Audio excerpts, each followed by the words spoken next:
Bismillahirrahmanirrahim. Assalamualaikum warahmatullahi wabarakatuh. Perkenalkan, kami dari kelompok 2 yang beranggotakan saya sendiri, Sela Ayu Febriani.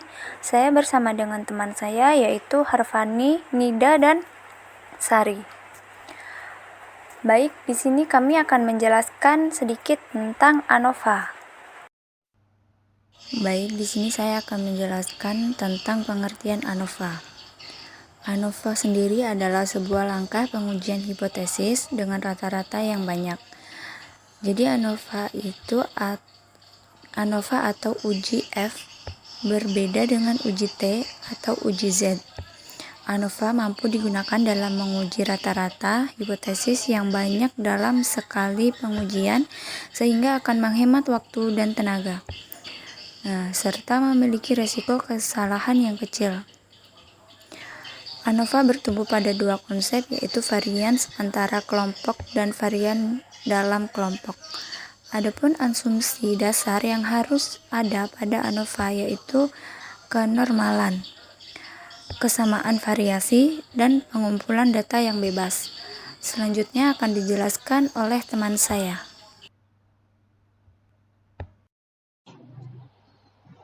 B. Jenis-jenis ANOVA. Terdapat dua jenis ANOVA, yakni yang pertama ANOVA satu arah atau one-way ANOVA, dan kedua yakni ANOVA dua arah atau two-way ANOVA.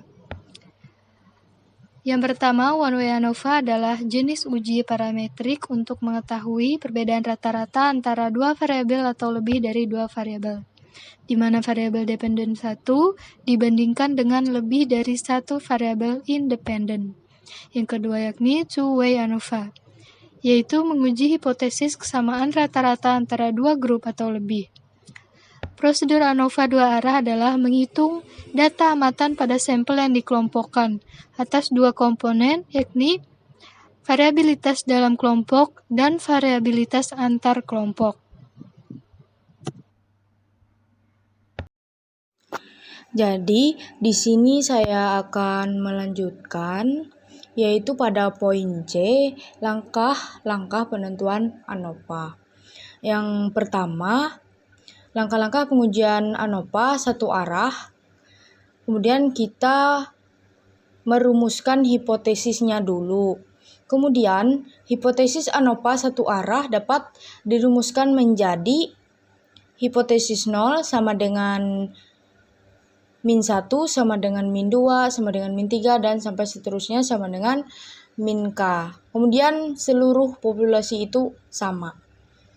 Kemudian pada hipotesis alternatif H1 yaitu kebalikan dari hipotesis 0. Kemudian hipotesis 1 ini tidak sama dengan min 1, tidak sama dengan min 2, tidak sama dengan min 3, dan seterusnya tidak sama dengan min K. Kemudian salah satu populasinya yang berbeda. Kemudian ada juga merumuskan taraf nyata. Taraf nyata dapat ditentukan dengan pembilang df1 sama dengan K-1 dan derajat penyebutnya df2 sama dengan K dalam kurung N-1.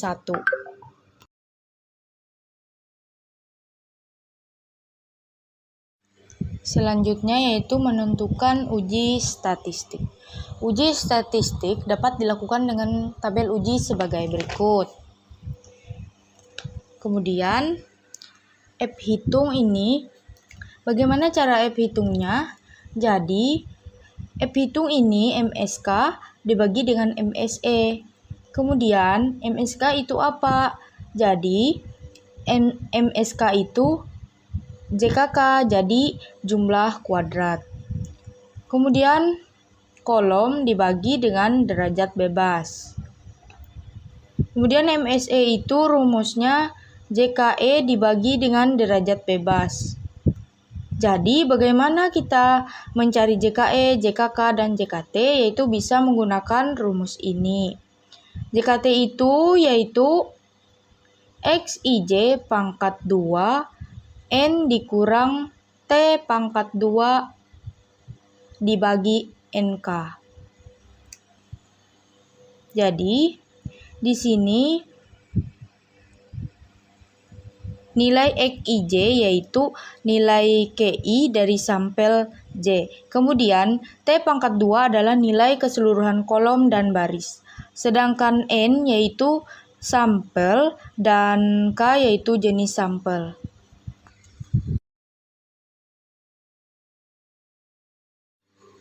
Jadi selanjutnya yaitu menentukan kriteria pengujian. Terdapat 2 kriteria pengujian yaitu H0 ditolak jika F hitungnya lebih besar dari F tabelnya. Kemudian yang kedua yaitu H0-nya diterima jika F hitungnya lebih kecil dari F tabel. Kemudian yaitu selanjutnya pengambilan keputusan. Pengambilan keputusan ini berupa penolakan atau penerimaan hipotesis nol yang dilakukan sesuai dengan kriteria pengujian.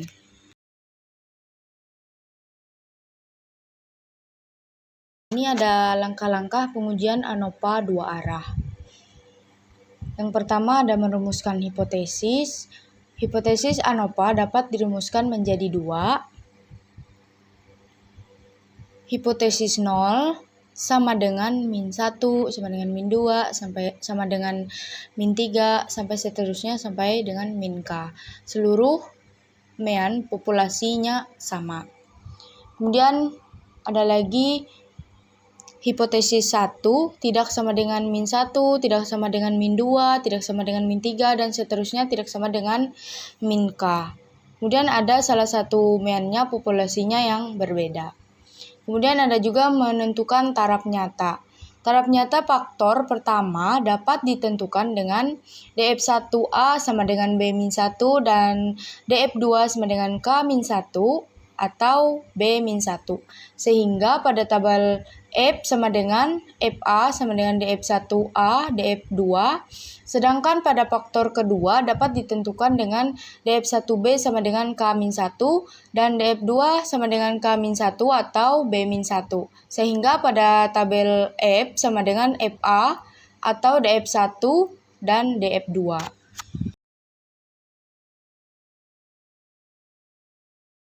Tentukan tabel statistik.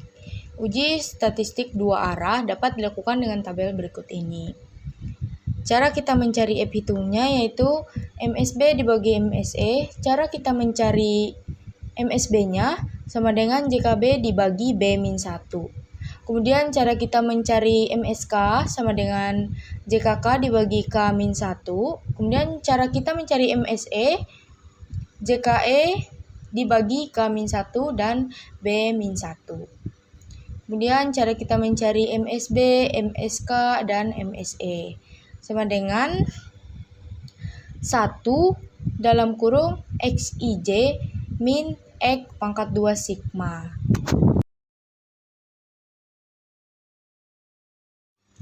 Selanjutnya, kriteria pengujian ANOVA dua arah.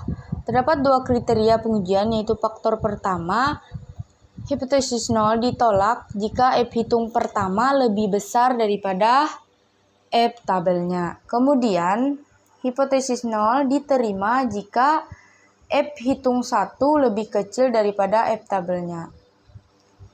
Kemudian, faktor yang kedua, hipotesis 0 ditolak jika F hitung 2 lebih besar daripada F tabelnya. Kemudian, hipotesis 0 diterima jika F hitung 2-nya lebih kecil daripada F tabelnya. Kemudian ada pengambilan keputusan, yaitu dapat berupa penolakan atau penerimaan hipotesis 0 yang dilakukan sesuai dengan kriteria pengujian.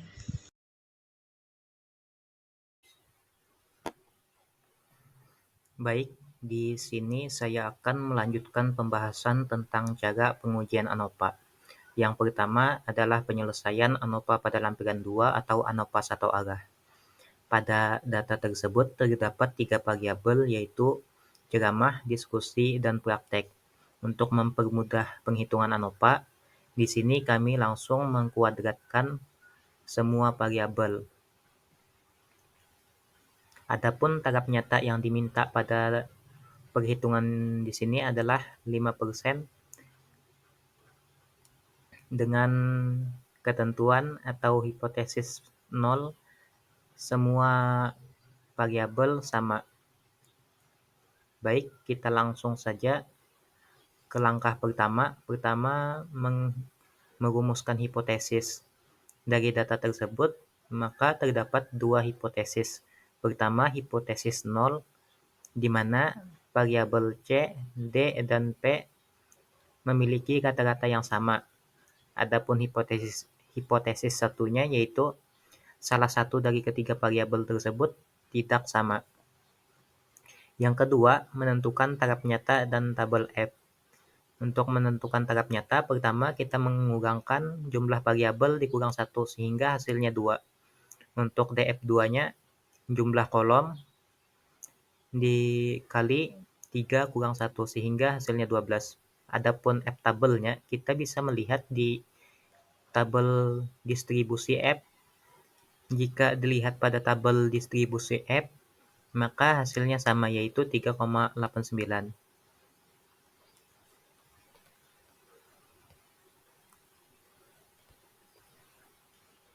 Kolom 2, baris ke-12, yaitu 3,89. Baik, kita lanjut kepada membuat ANOVA atau tabel ANOVA.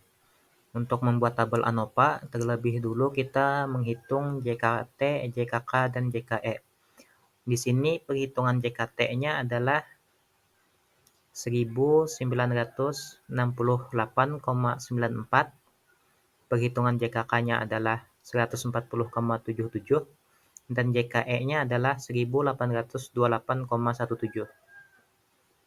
Jika telah mendapatkan hasil perhitungan JKT, JKK, dan JKE, maka kita langsung membuat tabel ANOVA. Di sini sumber variasinya terdiri dari rata-rata kolom, error, dan total. Adapun derajat bebas dari rata-rata kolom adalah 2 dan errornya adalah 12. Jumlah kuadrat pada rata-rata kolom adalah 140,77. Derajat errornya adalah 1828,17 dan totalnya adalah 1968,94. Pada rata-rata kuadratnya, di sini kita menghitungnya jumlah kuadrat dibagi derajat bebas. Rata-rata kuadrat kolomnya yaitu 70,39, adapun rata-rata kuadrat errornya adalah 152,35. Untuk mencari F hitung, di sini kita membagikan rata-rata kuadrat kolom dibagi dengan rata-rata kuadrat error, sehingga hasilnya adalah 0,46. Kita lanjut kepada pengujian atau kriteria pengujian. Pertama, di sini H0 ditolak jika F hitung lebih besar daripada F tabel atau 3,89. Yang kedua, H hipotesis 0 diterima jika F hitung lebih kecil daripada F tabel atau 3,89.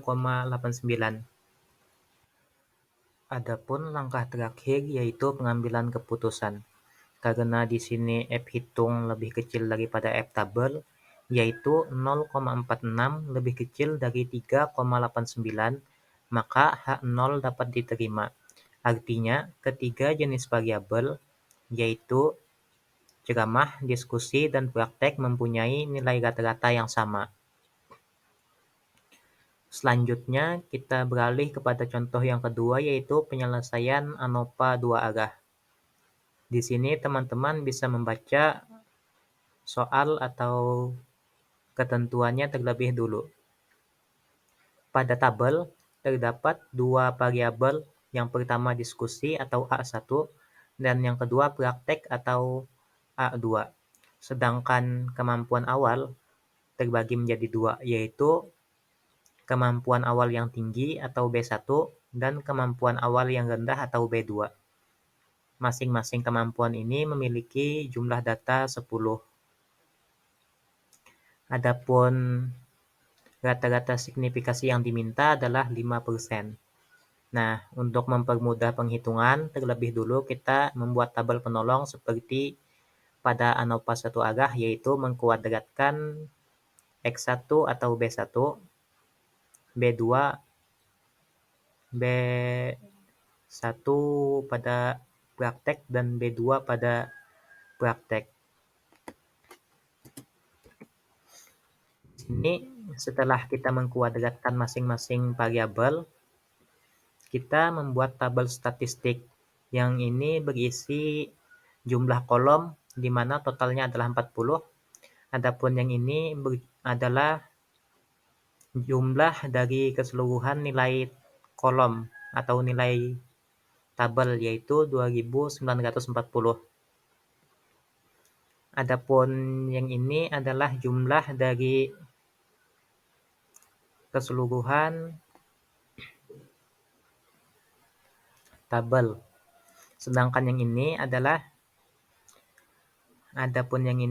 penjumlahan antara X2 dan X4. Sedangkan yang ini adalah penjumlahan X1 dan X3. Adapun yang ini adalah penjumlahan semua variabel, semua data yang sudah dikuadratkan. Baik, kita langsung saja ke penyelesaian. Pertama, menentukan hipotesis. Di sini terbagi menjadi 3 faktor. Faktor pertama adalah metode pembelajaran yang terdiri dari hipotesis 0, yaitu metode belajar diskusi dan praktek sama. Dan hipotesis satunya, metode belajarnya berbeda antara diskusi dan praktek. Adapun faktor 2-nya, yaitu kemampuan awal. Di sini H0-nya kemampuan awal belajar diskusi dan praktek sama. Dan H1-nya kedua dari variabel atau metode belajar diskusi dan praktek tidak sama. Dan faktor ketiganya adalah interaksi atau hubungan antara faktor 1 dan faktor 2. H0-nya adalah adanya interaksi, dan H1-nya tidak ada interaksi antara metode belajar tersebut. Baik, selanjutnya kita akan menentukan taraf nyata dan tabel F. Di sini DF tabel yaitu semua jumlah data dikurang 1, hasilnya 39. DFA semua baris dikurang 1 sehingga hasilnya 1. DFB semua kolom dikurang 1 sehingga hasilnya 1. Adapun tabel F atau taraf tabel F-nya yaitu di sini semua sama, yaitu 1:36. Jika dilihat pada tabel distribusi F, maka hasilnya adalah 4,11. 1:36.